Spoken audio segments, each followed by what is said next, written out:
17,000 feet above the sea. This is a high adventure, the kind of thing that any red-blooded American boy would want to be involved in. The challenges are there, but the rewards are even greater.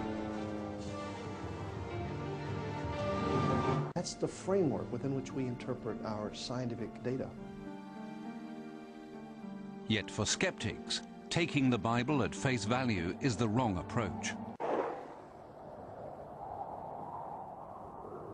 Best known in Western culture is the biblical story of Noah. According to the book of Genesis, Noah was approached by God and warned that a massive flood was on its way, a flood that would wipe out all living creatures as punishment for their wickedness. The Bible does not specify where the ark was built or what route it might have taken, but it does provide a clue about where it landed.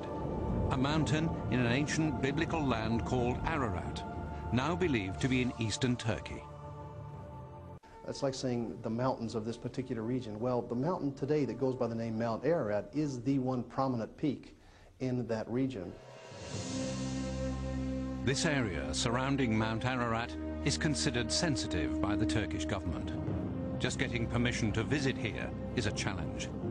But for those determined to find Noah's Ark, there is no other destination.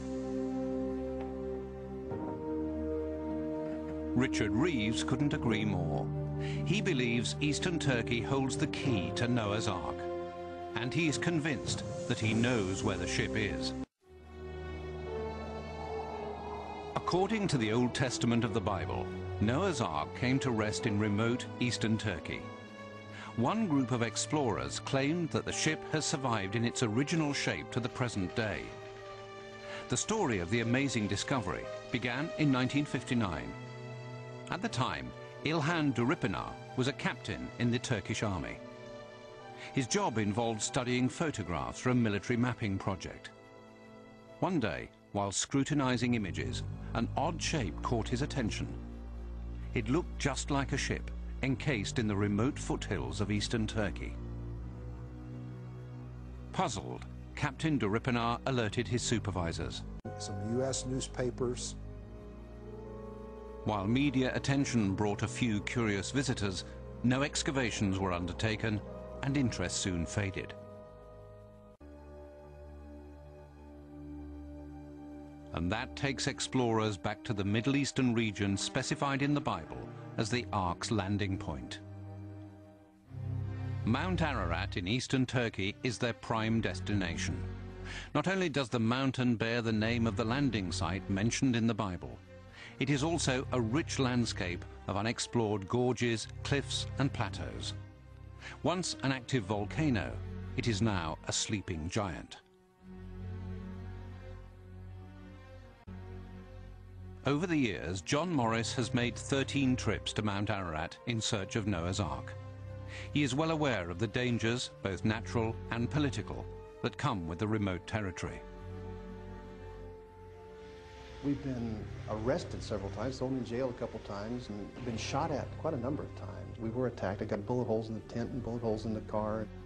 Why would we continue with this? Well, I think the implications, the potential good from the discovery of Noah's Ark drives us on to continue. Most intriguing are the local legends. In the last 200 years, dozens of people claim to have seen an unusual object in the mountain's higher reaches. The thing that convinces me that something is up there is that all of these eyewitnesses, none of whom knew the others, and their stories are not related, not repeating something they've heard, all of them tell the same basic story. They describe it in the same fashion as a long linear barge, rectangular in shape, with a catwalk on the top in a very rugged area of the mountain. Everybody tells the same basic story. The details are different, as you would imagine, but the basic story is there, and this just convinces me something is up there that fits the general description and dimensions of the Ark as given in Scripture.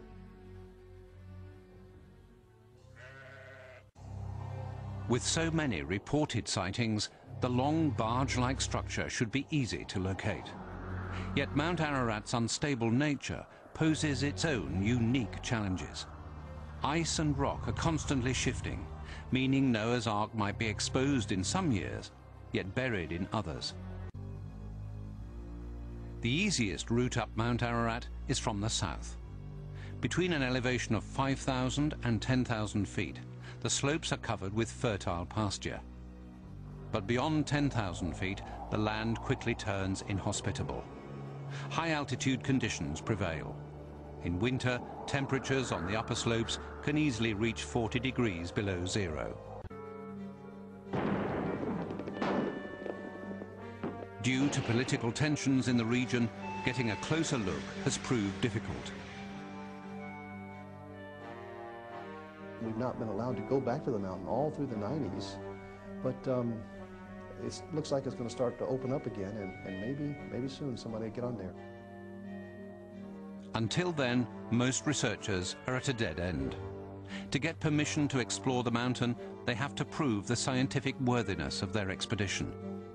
In a case where the object of study is still a mystery, if Noah's Ark isn't buried, satellite photos and three-dimensional maps may bring it into clearer focus. This could lead to permission from the Turkish government for a proper excavation.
我見到兩邊都係牆係木，但係下邊咧，下邊係咪木嚟嘅咧？